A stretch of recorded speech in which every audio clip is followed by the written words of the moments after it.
purposely said, promote everybody, let everybody else have some shine, but not so much me. I don't understand. Because now the Fever are doing the same thing that the WNBA did. Remember the rookie in Caitlin Clark's rookie year?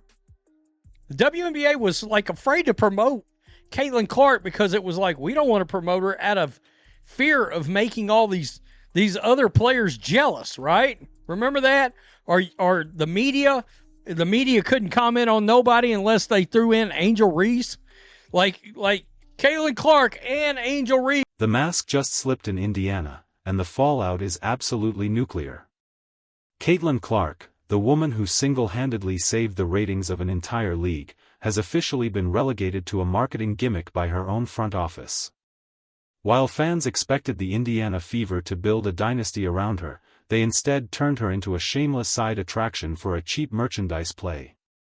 The announcement of the Iowa crossover night wasn't a celebration, it was a desperate cash grab that signaled the team cares more about her college fan base than her professional success.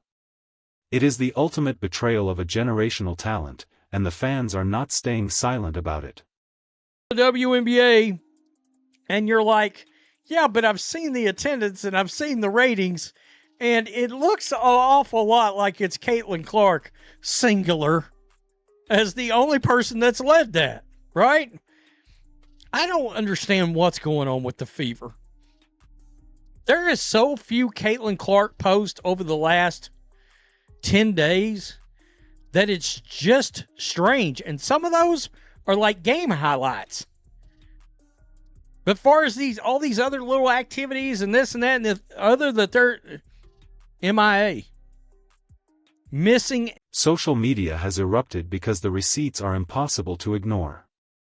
For the last 10 days, the Indiana Fever's official accounts have treated Caitlin Clark like she is missing in action. You go through their feed, and it is a ghost town when it comes to the face of the franchise. Instead of highlighting the record-breaking rookie who is filling arenas across the country, they are pushing everyone else to the forefront.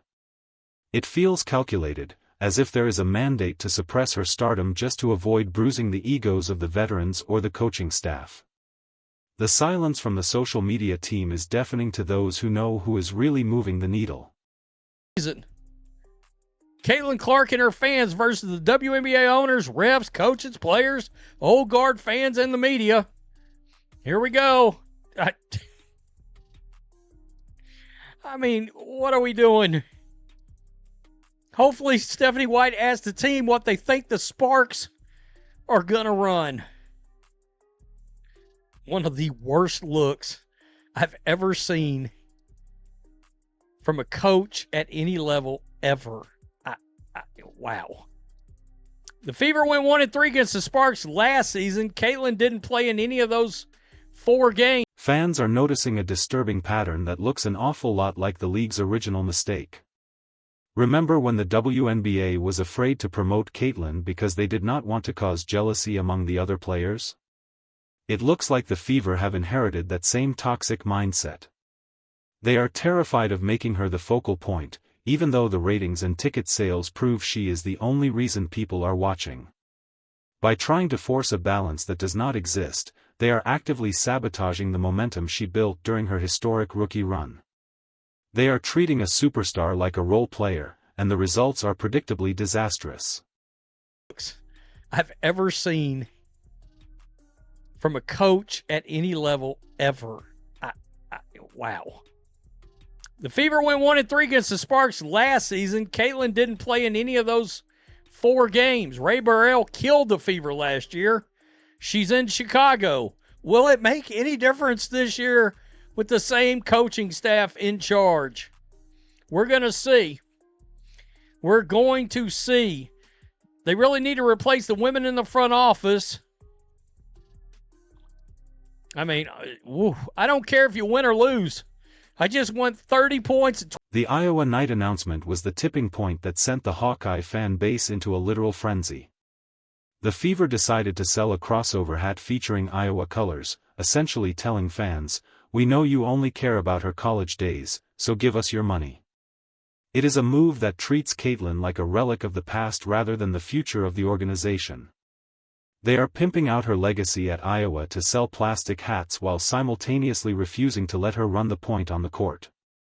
It is the definition of a shameless money grab that treats the biggest star in the world like a side piece to her own marketing campaign. Guys, we're heading in a direction of what could end up being a 30 for 30 one day on ESPN. What if we told you women's sports had the biggest star of all time? But neither their team nor the league was ready. I think about that for a second. Is that where we're headed? No, sir. After all the bullshit and lying to fans, Indiana Fever, you have the audacity to come out here and put up the big L? Really? Where's the defensive genius? Look at the ratio on their latest posts. If you want to see the real temperature of the room, we are talking about thousands of likes met with hundreds of comments from people who are absolutely disgusted. One fan pointed out that the front office looks like they have their heads buried in the sand while the biggest opportunity in sports history slips through their fingers. They are trying to have it both ways. They want the Caitlin Clark revenue, but they do not want to give her the Caitlin Clark respect. It is a recipe for a locker room disaster and a PR nightmare that is only getting worse by the day. The fans see right through the corporate smoke and mirrors. Purchased for our matchup versus Golden State includes an exclusive Fever crossover with Iowa. I'm going to tell you, folks, had Stephanie White and the Fever not acted in the manner that they've acted, I'd have bought this cap. I would have bought this cap. I'm not going to buy it now. I guarantee you that. Wow.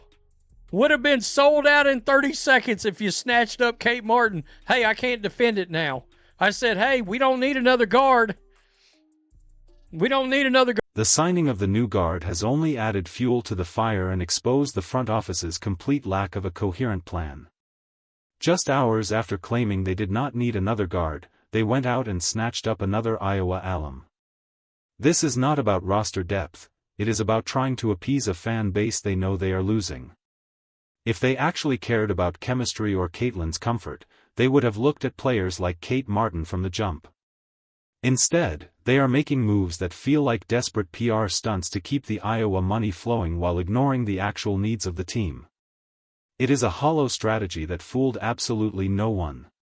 Hawkeye hat with your ticket purchase. Come see your favorite player, Caitlin Clark, play off the ball and wear a back brace. Fun times. Man. Money thirsty but refusing to actually do what fans want is the same thing that would lead to winning games. OMG, this is such a bad look. The owners know the Fever are losing Iowa fans by the day. There is a growing theory that the Indiana Fever has become South Carolina North, and the evidence is starting to stack up. Fans are accusing the front office of having a blatant bias that favors certain programs while treating the Iowa star like a secondary citizen. You see the team promoting every other player's highlights, while Caitlin's incredible assists and logo threes are nowhere to be found. It is as if they are trying to prove they can win without her being the star, even though the scoreboard and the attendance record say otherwise. This internal tug of war is threatening to derail everything they have built since the draft. During her rookie season, she is capable of dominating this league.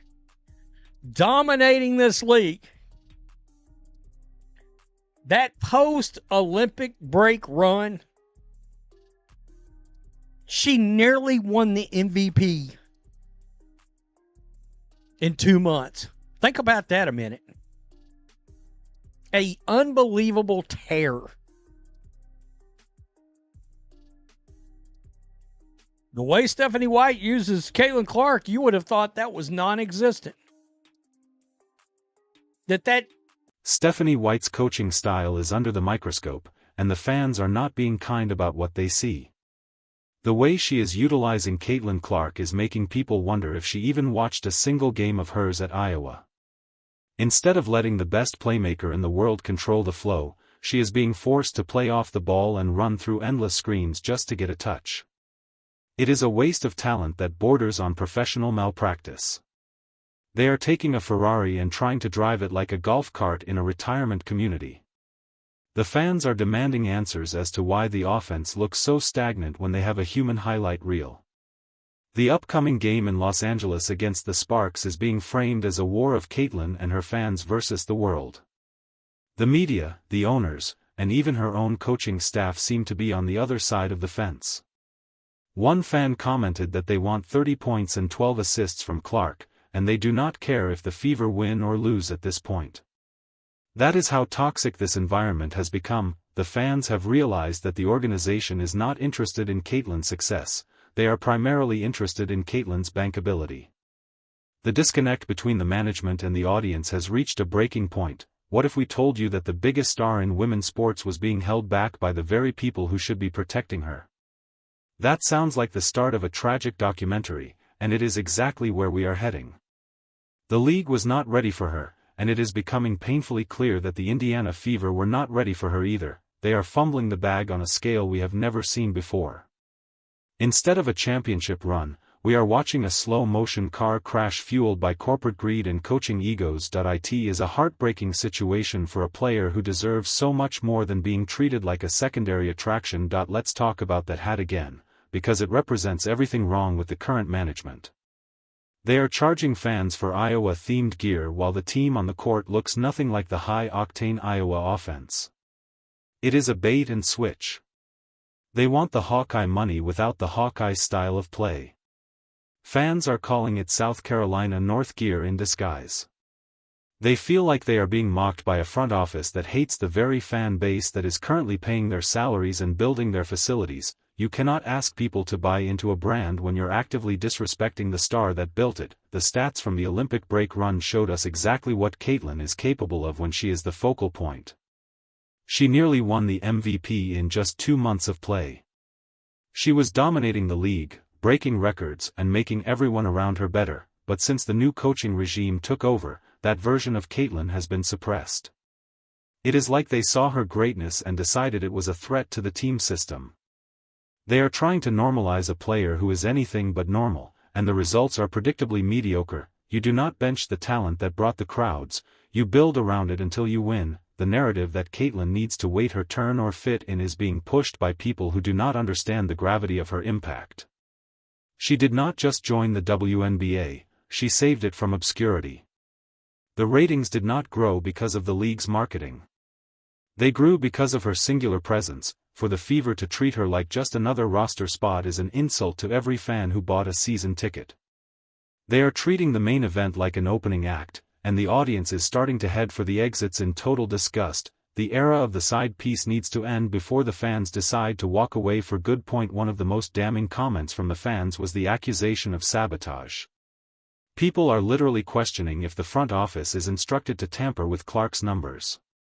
Why else would you take the best long-range shooter and playmaker and bury her in the corner? Why would you limit her transition opportunities and keep her off the ball for entire quarters? It feels like a coordinated effort to bring her down to earth so the veterans do not feel overshadowed. It is the most small-minded approach to management imaginable in professional sports today, and the fans are documenting every single missed opportunity. The irony is that the Indiana Fever are losing the very fans they are trying to milk for cash. You cannot slap a yellow and black logo on a hat and expect people to ignore the fact that you are mismanaging their favorite player. The Iowa night is being seen as a slap in the face rather than an honor. Fans are saying they would have bought the merchandise in a heartbeat if the team actually supported Caitlin on the court. Now they are boycotting the team store as a way to send a message to the owners who refuse to listen. The financial consequences of these decisions are going to be massive. The coaching staff's decisions are being described as some of the worst looks in sports history. When the Fever struggled against the Sparks, the fans were quick to point out that Caitlin did not even play in those specific matchups last year. Yet they are still trying to force a system that failed before she even arrived. They are clinging to an old guard mentality while the future of the game is standing right in front of them. It is a clash of cultures that is tearing the franchise apart from the inside out. They have a generational talent, but they are coaching like it is 1999. Every time the Fever post a highlight that does not include number 22, the comments are flooded with the same question: where is Caitlin? It has become a game of hide and seek with the league's biggest star. The organization seems to think that if they do not talk about her, the Caitlin Clark effect will just go away and they can go back to being a normal quiet team, but they already took the money. They already built the practice facility with her revenue. You cannot take the perks and then ignore the person who provided them. It is a level of hypocrisy that the fans are not going to tolerate. The frustration is not just about playing time or points. It is about the total lack of protection. Fans are watching Caitlin get targeted on the court night after night while her teammates and coaches stay silent. When you combine that with the side-piece marketing strategy, it creates a picture of a player who is completely isolated within her own organization. She is being used as a human shield for the league's growth while being denied the basic support any other superstar in sports history would receive. This lack of loyalty is starting to make fans wonder if she should just look for a way out. We are seeing a level of fan revolt that is unprecedented in the history of the WNBA. These are not just casual viewers, these are people who have followed Caitlin from her first day at Iowa. They know what she is capable of, and they know when they are being lied to by the front office. When the Fever social media team tries to act like everything is normal, the fans are right there to call out the nonsense. The trust between the organization and the fan base is completely broken, and a yellow hat is not going to fix a relationship that requires actual respect and professional competence. The comparison to the old school, "we do not play that" attitude perfectly sums up the mood of the supporters. They are not here for the experiments or the front office's ego trips. They are here for the generational talent they were promised when she was drafted number 1 overall. If the Indiana Fever want to be a developmental team for other programs, they should say that. But do not sell season tickets on the back of Caitlin Clark and then treat her like a secondary option once the checks have cleared. It is dishonest. It is disrespectful. And it is destroying the team's long-term reputation. As we look toward the rest of the season, the pressure is mounting on the leadership to make a choice. They can either embrace the superstar they have and build a system that maximizes her once-in-a-lifetime skills, or they can continue down this path of marginalization. If they choose the latter, they will go down in history as the team that had the greatest asset in sports and traded it for a few merchandise sales and a bruised ego. The fans are ready to walk away at a moment's notice, and they will take the ratings and the revenue with them when they go. The ball is in their court. This is not just a sports story anymore. It is a case study in how not to handle unprecedented success. The Indiana Fever had the golden ticket and decided to use it as a bookmark. They are ignoring the data, the fans, and the reality of the situation in favor of an outdated philosophy that has never worked. Every game that goes by with Caitlin playing a secondary role is a wasted opportunity that the league will never get back. The entire sports world is watching. The fans are screaming for change, and the clock is ticking on a franchise that seems determined to fail in the most public way possible. At the end of the day, Caitlin Clark will be fine because her talent is undeniable and her brand is bigger than any single team, but the Indiana Fever might not be so lucky. By choosing to treat their cornerstone like a marketing tool rather than a franchise player, they are alienating the very people who made them relevant. If they do not change course immediately, they will be remembered as the team that fumbled the greatest gift the game has ever seen. The fans have made their voices heard, and now the world is waiting to see if anyone in Indiana is actually listening to the truth.